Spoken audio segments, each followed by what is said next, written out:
What's up, guys? We are back with another video. I wanted to do a video showing how simple the electronics are with a motion sim. I think that a lot of people, including myself, get when they think about it, it's very daunting. It's seems very complex, and it seems very expensive. And people, it seems like a big hurdle to climb until you kind of dive into it and start tinkering around, and then you learn that it's actually really simple. And once you learn how to do things properly, i.e. just follow the instructions, then the chances of you blowing stuff up is pretty low. So let's walk through how simple the electronics are. What we have here is our motors. We've got two motors here. They're kind of in a back-to-back configuration. These are the motors that came out of my G-seat prototype. That's why they're in this configuration. For now, we're just going to focus on this motor. It's the only one that's wired up. It's the only one that has a potentiometer that's wired up. One doesn't have any wires. But that brings us to our first point, the potentiometer. This guy is important, need it. What it does is it tells the computer, the Arduino, that thing right there, the position of the shaft. So that way it knows where it's at relative to where it needs to be. So potentiometer, very important to have one of those. There's several different kinds of potentiometers. You can buy cheap 10K potentiometers is what they're called. And what those are is those are ceramic, usually potentiometers. They have copper windings in there, but the important part of those is they are friction based, meaning that there's materials that will rub up against each other, and they require that friction in order for those to work. These are Hall effect potentiometers that are frictionless. They're magnet based, so there's zero wear in their use. That's pretty important, because if you get the cheap 10K potentiometers, the shaft is going to be moving in a relatively small area a lot, especially if you map like heave to your shafts. It all depends on essentially what dimensions you map to it, but if you want to map all of the ones that you can, then it's going to be moving a lot, and it's going to be moving in a very small area, more than it is in the extremes of the areas, which means that area is going to get worn out quicker. And from everything I've heard, the Hall effect potentiometers get worn out fairly quickly in motion sims. So I never went with the cheap 10K because that's an important part. The motion sim does not work without it. So I've never purchased cheap ones. I've always gone with Hall effects ones. I purchased 12 of them probably about 2 years ago, when they were $20 a piece. So it cost me, a pretty penny, like $240 for all of them. But with all of those Hall effect potentiometers, I've been able to build multiple motion simulators. Like right now I have the one downstairs. I have this one set up as well. Both of these can run simultaneously. I don't have to take parts from this to make the other one work. And then I still have these two potentiometers that are spare. I have three sitting on the trolleys over there that I wanted to make a 3-off with heave out of. And then I've got another one that's up there for my test bench. So having a lot of potentiometers is important, especially if you want to do a lot of experimenting. But at the very least, you're going to need two. You're going to need at least two motors and at least two potentiometers to make the most simple motion sim rig like this one here, which is a 2-DOF. And this one is what's called a seat mover. Instead of a full frame, it just moves the seat. It doesn't move the wheel hoop and the pedals, those stay stationary.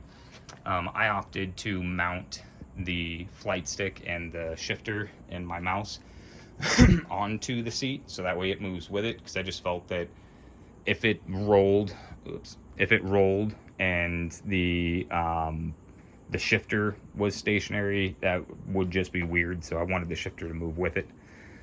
So this again is going to be the most simple motion sim you can build, a 2 DOF, and just requires 2 motors, 2 potentiometers, motor drivers for it. That brings us on to this guy here. This is probably the cheapest motor driver that you can buy, that will work. There is a caveat with that. This thing is what's called an IBT2. You can see it right there. It's also known as a BTS 7960, which is what the chips are called on top. The caveats with this are there is very low quality control for them, so you'll have a large variance within the same batch. I usually buy the ones on Amazon that are 4 for $25. I've probably bought 18, 22 of these things. Like, I've bought a ton of them. A lot of them have blown up. A lot of them I have a pile of dead ones that I've scavenged the heat sinks off of. But these guys, like I said, you can get 4 for $25 on Amazon last time I checked. I haven't checked in a while because I haven't bought them in a while. But these are good. These will work depending on how much force you're going to put on your motion sim rig. The more force you put on, you'll need to upgrade these. One won't be enough. In their current configuration, they will overheat because there's no heat sink on top of the chip.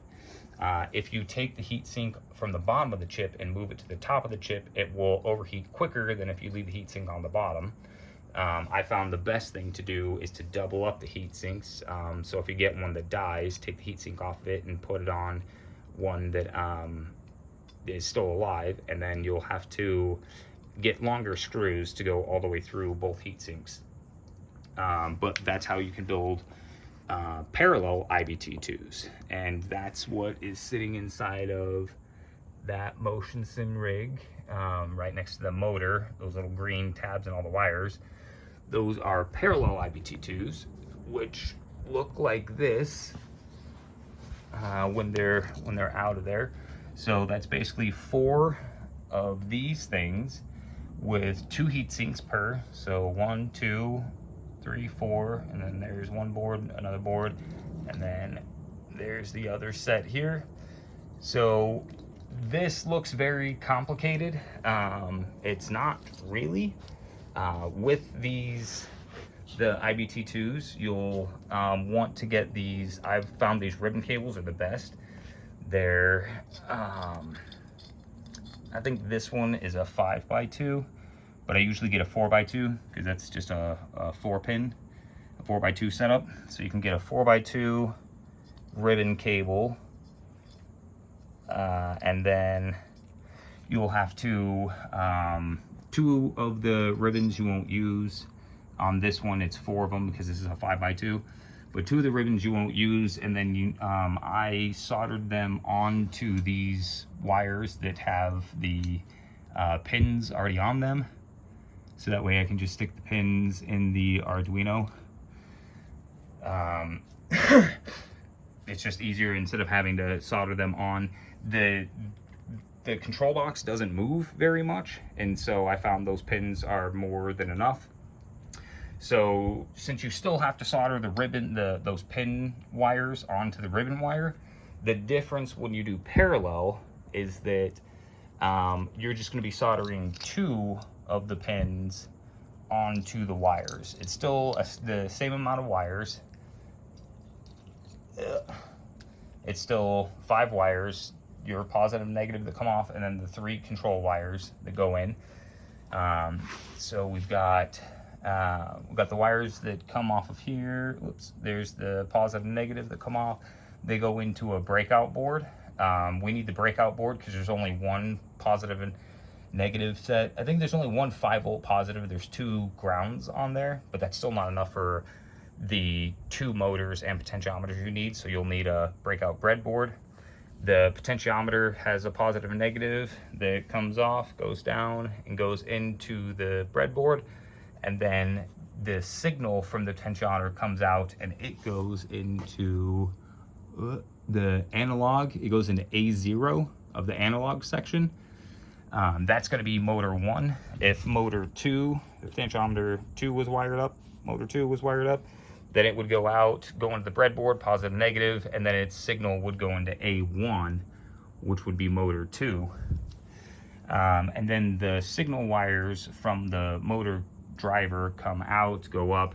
The first signal wire goes into slot 2 on the Arduino. The wire that has 2 wires connected into one will go into slot 2, and then the last wire goes into, it's actually slot 9, not 10, there.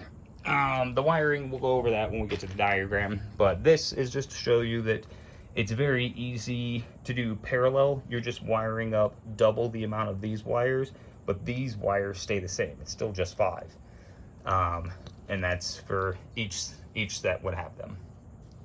And then back here, for the back side, you have to connect the terminals together essentially, right? Like negative and negative on that one, you can connect them together and wire them out. The power side of the IBT2s aren't nearly as important to parallel those. You can run those individually if you want. It saves wires to parallel them. And that's, if you look here, the post closest to this capacitor here is the negative. Then you have the positive that goes to the battery. So those wires come out and they would connect to the battery over here, but I don't have the Arduino connected to the computer, so I'm not connecting any of it. And then the next 2 posts over here are for your motor wires, and those will, the polarity of those will determine how you wire up your potentiometer. Like whether it's this way or it's flipped on the other side will depend on what order you put those in there. And you only will know that once you power it on, and it'll either drive to its center position and stop, or it'll drive past its center position, and then you know you need to swap the polarity. So you just need to, when you do parallel, you just need to connect all those terminals together, because again, the motor only has 2 wires coming out of it, and so you can only go into 2 posts, you can't go into 4, so you have to connect those together. That's parallel. It looks, like I said, looks way more complicated than it actually is. It's pretty simple. All the work you have to do on this one, you have to do on this one. But for this side of it, you're just doing double the amount of connections. And then doing this parallel is kind of a pain. It's not complicated, it's just a pain and time consuming. The next type of motor driver you can get is this guy right here. This is a dual channel 100 amp motor driver. So when I rebuilt my Ford off, these IBT2s, even in parallel with dual heat sinks, were struggling to keep up. And I could have double paralleled it and made it to where 4 IBT2s handled one motor, but that just seemed excessive. That would be 16 motor drivers inside there, and this is a thought of that worries me. So I was going to swap over to the Sabertooth motor drivers, 2x32s. I had actually placed an order for them. I think 2 of them was going to be like $250, and then I started doing some research on the forum, like literally right after I placed the order for them. I was like, I want to see what the forums say about motor drivers, and then I saw someone was talking about these, and I saw these on eBay for $50 a piece, so I immediately canceled my order with Sabertooth and ordered 5 of these, and I got 5 of these for $300. So for $50 more, I got 3 more motor drivers than I would if I would have went with Sabertooth. Plus, instead of them being 32 amp per channel, they're 100 amp continuous per channel with a peak of 200 amps. These things so far, I have 2 of them in my rig downstairs. The other 3 I'm gonna leave for my 6th off that I wanna start building now that this guy's all complete and good. I've got 3 of these set aside for the 6-off. These are cool because these will handle 2 motors per device, instead of like this one will only handle 1 motor. And if you parallel them, it still only handles 1 motor because you're paralleling them. If you set up that stack will handle 2 motors. It's set up to handle 2 motors, but this thing will crush that in power. Like the amount of power it delivers, it can sustain. It does, Jesus, look at those traces. So that's like all solder. But that solder will conduct a lot of heat and electricity. So these things have been amazing so far. I basically, in SMC3, I've had to turn down the power value by half when using these things compared to when I had the parallel IBT2s. So these things are pretty nuts. I would highly recommend them for 50 or even 60 bucks. Like, they're way cheaper than Sabertooth, and they work with the SMC3 code by default. I believe it's mode 1. So this is all you need for the electronics. Basically, you just need 2 motors, 2 potentiometers, motor drivers. You'll need at least 2 motor drivers, unless you get a dual channel, and you'll need 1 motor driver for both of them. You will need a breakout board for your positive negatives, and then you will need an Arduino. So let's go over some prices for the Arduinos. I buy them in these little containers. Tredex 2-piece Uno R3, and they're like 20 bucks or something like that at a time. So they're basically $10 per board. Those have been awesome so far. I haven't had too much issue. SimHub doesn't like them sometimes because they might use cheap CH430 chips, which are it's just a USB chip on there, and Windows is fighting with it. But if you don't use SimHub and you just use SimTools, then you won't have any problems. I've never had a problem with SimTools itself with these Arduinos. So those are 2 for $20-something. The IBT2 motor drivers, these, I've seen them for like 20 bucks for one on Amazon. That's crazy. I've never bought those ones. The ones I usually get are like 4 for 25. Those ones have been good. Like I said, I've purchased, I don't know, like 22 of them, I want to say. And that's just because they keep dying. I have piles and piles of dead ones, which is why I'm able to have double stack heat sinks on those, because normally they'd only come with 1 heat sink like this. But I have, what is that? So that's 8, 16. So I have at least 16 dead ones because I have 16 spare heat sinks. So buy the cheaper version of these. The more expensive ones might be good quality control, but for those prices, you would need 2 of them, which would cost you 40 bucks, and that would only give you 2 of them, and they're not going to be nearly as powerful as that guy, and that guy is 10 bucks more. And he will just smoke show those. So at this point, I highly recommend buying this motor driver instead. But if you just want cheap ones, you like I said, typically you can get 4 of these for 25, half the price of that, and you'll have spares, or you can parallel them. And they work well if you're not doing big full frames with tons of movements like my motion sim downstairs. So the breadboards are cheap. I get slightly bigger breadboards than that. There's one in there, and there's one mounted. Let's get this Arduino out of the way.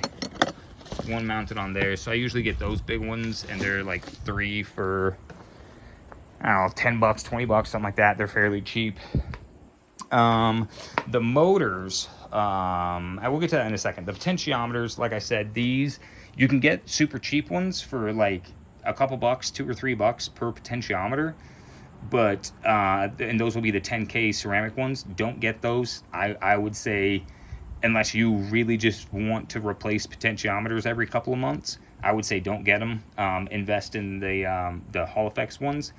Those are going to be, they were $20 when I purchased them like 2 years ago. I'm willing to bet they're closer to like 30 or 40 now, but they're still going to be worth it over the cheap ones, just because I mean, once you build this system, you don't have to worry about it anymore. It's just going to work. That brings me on to the connection point for the potentiometers. We'll talk about the motor price in a second, but the connection point for the potentiometers is really important. I had to go through several iterations to find one that worked and was good. My first one was, let's say the shaft, let's see here. If the shaft's out here, I would have had a bolt that came off and then a tubing that connected the potentiometer would stick way out here, and a tubing would connect the potentiometer, so it would still have a little bit of flex if it needed to. It wasn't a solid amount, but it was still good enough. The problem is that if this over rotated, the connection rod would be here, and the connection rod would pass by that point and tear off the tube or the bolt or rip the potentiometer out, or that's what's called an interference design. Basically, if this rotates 360 degrees, it will interfere with the potentiometer connection. You don't ever want to build an interference design, in my opinion. You can if you really know what you're doing and you know how to limit everything and you know for a fact it will never over rotate. I can tell you, in all of my experience, I thought I did that many times, but it always ended up over rotating, and it tore mounts and potentiometers and broke stuff all the time. So I would just say build a zero interference design. It's just better in every single way. My next attempt at it to build a zero interference design was to flip this over. I took this plate off the back of the gear house. The shaft is actually right here, and I welded this bolt onto that shaft and then drilled a hole in this cover so I could put the cover back on, and then put the rubber tubing onto this bolt, and then that was connected to the shaft, or the potentiometer. Now this works because it's a zero interference design. This side of the shaft can rotate however many turns it wants. It'll never interfere with this potentiometer and this shaft, right? The problem with that is that these gearboxes have lube inside of them. They have grease inside of them, like that. If you drill a hole in there, all that grease comes out. When that grease comes out, it makes everything burn up. That grease is meant to be in there. It's meant to go to the top. It's meant to lube everything. So I burned through one set of gearboxes, got another set, did the same thing to those sets, don't know why. And now these ones started burning out, so then I just bought a whole new motor and gearbox combo that I put downstairs, and that's when I decided to switch to the GT2 belt and pulley design. It's just infinitely better. You can print GT2 pulleys. There's programs to print GT2 pulleys. And you can buy the GT2 belt, and then you just buy these little rings that will pinch and make the belt one. It won't move around a full 360, but your shaft isn't moving a full 360. It's only moving 180 degrees. So as long as this stays in the center and there's enough distance, then this part doesn't ride up on either one of these edges and doesn't want to come off track. So GT2 pulley is awesome. Plus it allows you to slip the potentiometer like this on the shaft. That way you can, if it's not centered, you can center it how you want. That's very important. If you had a gear design, you would have to move the potentiometer back away from the shaft, turn it, and then move it back. And it's not easy to slip it. And it's very important that it's easy to slip it with motion sims. So definitely go with a GT2 pulley setup for your potentiometers. The ratio is important. I went with 180 degree potentiometers. They're not full 360 degree potentiometers, again because the shaft is only rotating 180 degrees. The reason why it only rotates 180 degrees is because we only care about it at its full top dead center and its bottom dead center, because we just want it to move things up and down. Essentially, that's all you're doing with a motion sim, especially with pitch and roll. Pitch is just move up and down. Roll is move one side up, move the other side down, and then reverse that, and you have reverse roll.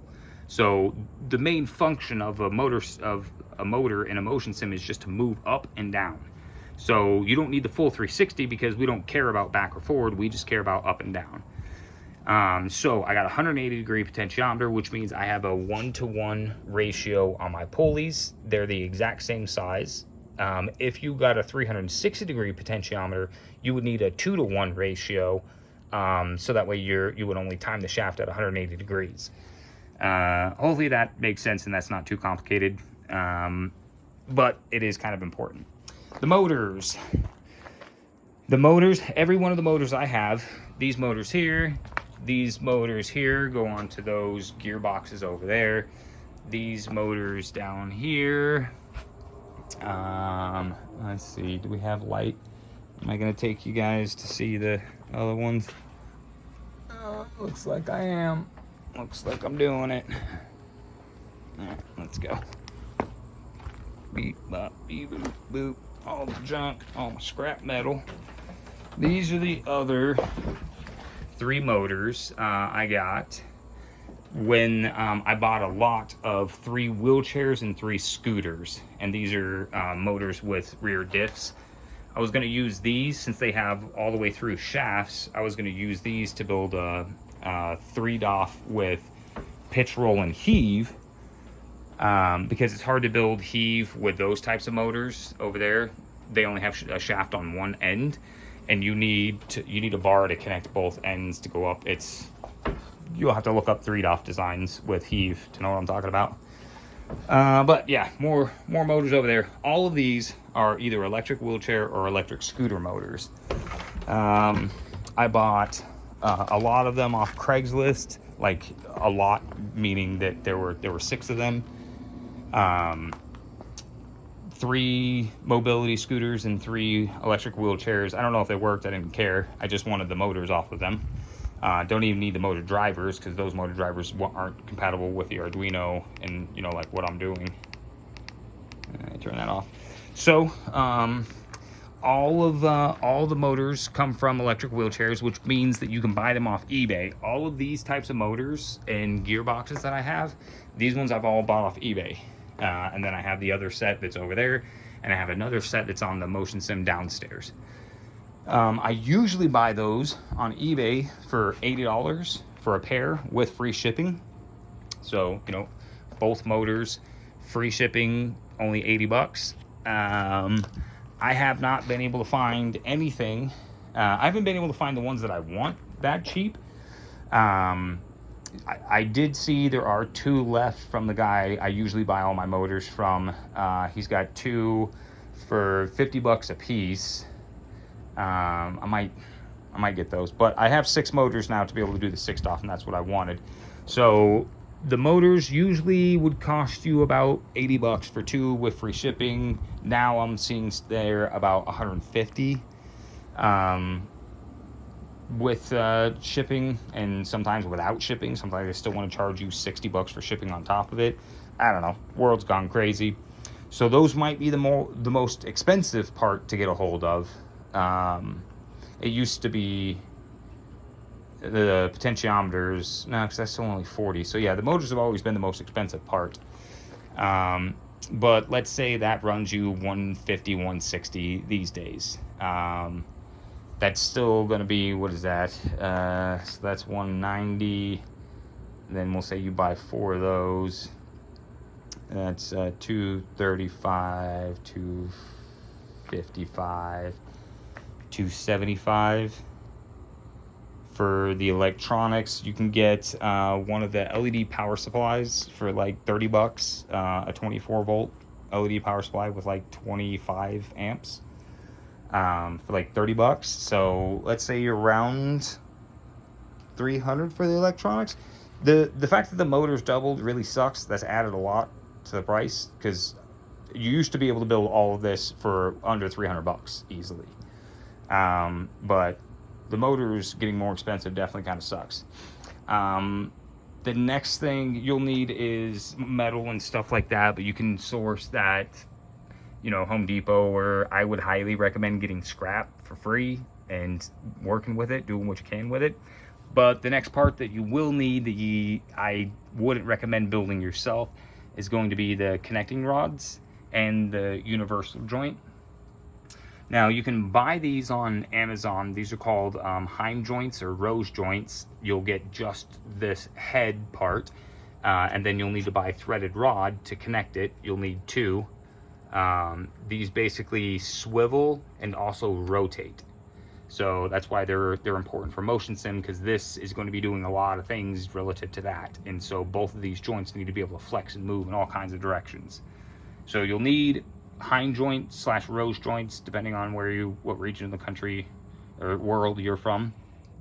The U joint, universal joint, also known as a cardan joint, you'll need that unless you're building a 3-DOF with heave. You don't use a universal joint for one of those. But if you're just going to do a simple 2-DOF, then you need a universal joint, and this is what takes so much stress off of the motors if you balance it correctly. Most of the weight should be sitting on top of there. Oh, you gotta say hi. There's one more cocoa base. Can't be a video without the cocoa base. So, which reminds me, I need a cigarette. Shooting this 10:30. I need to grab my Monster out of the freezer because it's gonna freeze. Okay. There we go. Where were we? So yeah, the universal joint is super important because it takes a lot of the weight off the motors if you balance it correctly. Which is why I can use these relatively small motors with low gear ratio for this. A, because it's not a full frame, and B, because hopefully I'm balancing it correctly. I use automotive parts for all of these. Connecting rods, I bought, I don't know, like 10 or 12 connecting rods from the junkyard when I went. I bought a steering shaft U-joint the first time I did this, and that was terrible. It's not strong enough, so I've always ended up going with drive shaft U-joints. The only reason why I use a steering shaft U-joint for this one is because I already had it on hand and I didn't want to buy anything additionally to build this, just to test and see what it was like. But you really do need a very stiff U-joint to resist the yaw. The yaw is this force, the twisting force. These motors working are going to want to twist it, plus you sitting on it.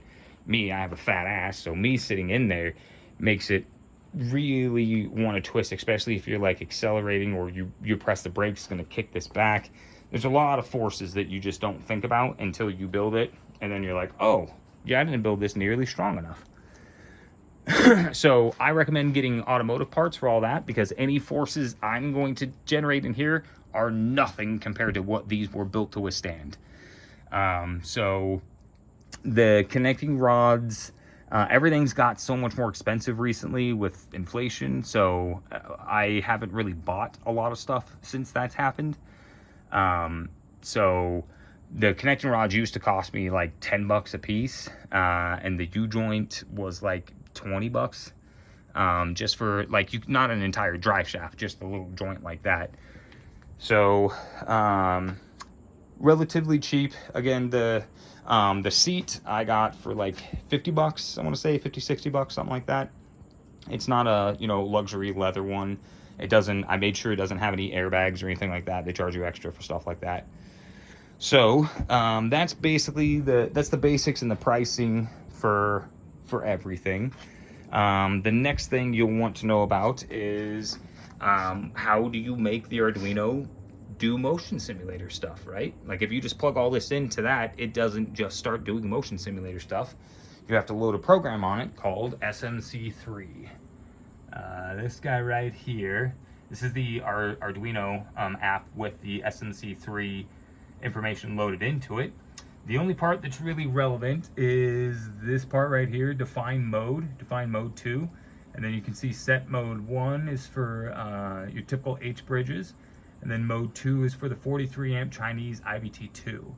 So if you're using the IBT2s, like that guy right there, then you'll set it how it is here, defined as mode 2. And then if you're using the other one, you're going to define that as mode 1. If you're going to use the that Chinese 100 amp one right there, I think that's mode 1. I'm pretty certain. So this is SMC3. That's the only thing you'll need to modify in there. You won't need to read any of this or really understand it. If you just load this with the correct mode setup, then it'll work. This over here is the wiring diagram you can get on xsimulator.net. xsimulator.net. If you just look up the wiring diagram, this is the wiring diagram for the IBT2s. And how they wire up to the Arduino and the potentiometers and motors and all that jazz. So once you get that wired up and then get the program SMC3 installed on there, you can download the SMC3 utility, which is this application right here. And this allows you to see the feedback of the motor and actually make the motor drive and do stuff.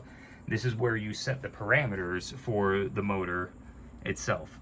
The KP rating is basically how hard the motor will want to drive to its designated position.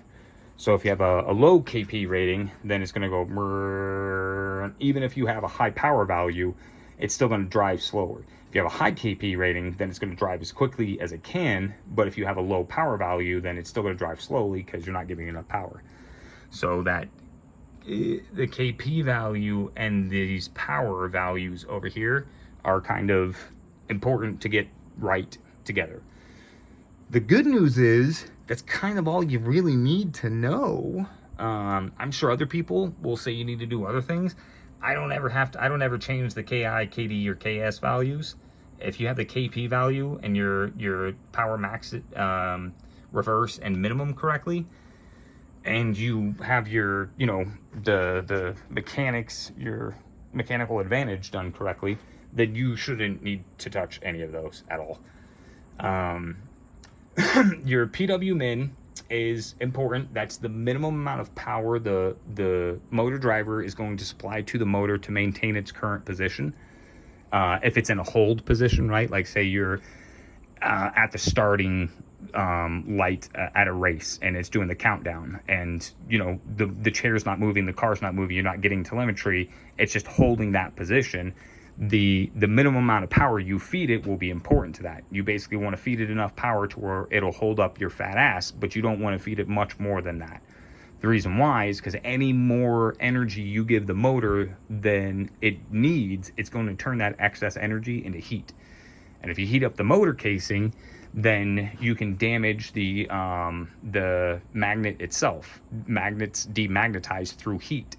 So if you heat it up enough, it'll demagnetize. Now, it starts to demagnetize at 175, 176 degrees Fahrenheit, which is really, really, really hot. You'll get third-degree burns at 130 degrees Fahrenheit. So if you touch something that's 176 degrees Fahrenheit, you're leaving your skin behind on it. So my motors have never, ever, ever got that hot. I want to say they've at most maybe got 110, but they probably haven't got that hot because it's not too hot for me to keep my hand on. So your PW min will affect that. Your PW max as well will affect that. On this chair, when I first had this set up, I had old power values for when I had the mounting points set incorrectly. These mounting points here were on the inside here and here instead of being way there on the outside, which it was very difficult to control the roll. And so whenever it rolled a bit, I was so heavy, plus its asymmetric weight because this is on this side. Whenever it rolled this way, this motor would just die because it didn't have enough mechanical leverage. So what I did was I tried to pump more power into it to try and hold it up, but that would kill the motor drivers because they would hit their thermal limits quicker because you're pumping more energy into them. Well, when I redid the frame and made it to where I actually had the proper mechanical advantage, I didn't change the power values inside of SMC3. And so on my first race, I overheated one of the motors. Again, it didn't get too hot for me to touch. It was probably, I don't know, maybe 90 degrees Fahrenheit. So nowhere near close to it's, damaging the motor. And then one of the motor drivers hit its thermal limit and cut off, which sucks in a G seat because that means it then tips you backwards because one of the motors shuts off. And so if you're sitting back in a seat, you just dump backwards like that. So then I did this. I turned the power values down. They were at 150 for power max, and rev was at 150. Power min was at 50 itself. Those were all way too high, burning out the motors. So turn those down, and this is the program you can do that with, SMC3 utility. Turn those down. Everything was jolly after that. So that's SMC3. You'll use that to center your potentiometers, to set your power values. You can also, the last thing on there is the input limits, the max limits and the clip input. I don't really use those. As you'll see, they're set to 0. You can use them, but you can also use SimTools itself to do that. This is SimTools 3. I'll show you how to do the inputs in a second in SimTools. Let's go over this quickly. So this is the first part. This is the interface setup. You'll determine what COM port your Arduino is on your computer. And in order to do that, you'll plug the Arduino into your computer, and then you'll come down here to search, and you'll go to device manager. If you're on Windows, I don't think you can do it with Mac. I don't think SMC3 works with Mac, so kind of have to be on Windows. Come over here to ports. Boom. Underneath ports, so you'll see I have my Arduino Uno, because on the chair I'm using the only actual Arduino Uno I purchased, because they're like 30 bucks a piece for a single Arduino. Those are 20 bucks for 2. So this one reports, let me get these batteries out of my way so I don't trip over them. This one reports as an actual Arduino Uno, and it always reports on COM port 12. The cheap ones will report in as a CH430 chip. Like it'll just say CH430, and then it'll say, you know, port 6 or port 3 or whatever port it is. You'll take that information, you'll come over here, you'll plug the port into there. You'll do the same thing, 500,000 bits per second, data bits 8, parities none, stop bit 1, output bit range 10, leave it on binary, and then you'll want to copy this. I believe that's in what is it, xsimulator.net. Don't copy mine exactly. I have Axis 3 and 4 set up on here, because this one was set up for my 4DOF. I had it out here when I was testing and building it, so interface 1 and 2 are still set up for that. My seat mover is just mimicking the pitch and roll axis of the 4DOF on interface 2. That's why it's set to axis 3 and 4. Normally you would just want it to be axis 1 and 2. Like, where's my mouse? Yeah, so COM 9, axis 1, axis 2, 10 milliseconds. So that's how that's set up. My arm is killing me. Okay, so then you will need to download a plugin. SimTools 3 actually has a lot of setup. You got to download a lot of plugins, I'm now realizing. I might do a separate walkthrough on that. Other people have done it. You can definitely see. Wanted to go over this part though. After you download the generic 2D Advanced plugin, you'll be able to set up this section. And this is where you'll be able to define the axis and how much of the axis of the 180 degrees rotation on your motor you want each axis to be responsible for.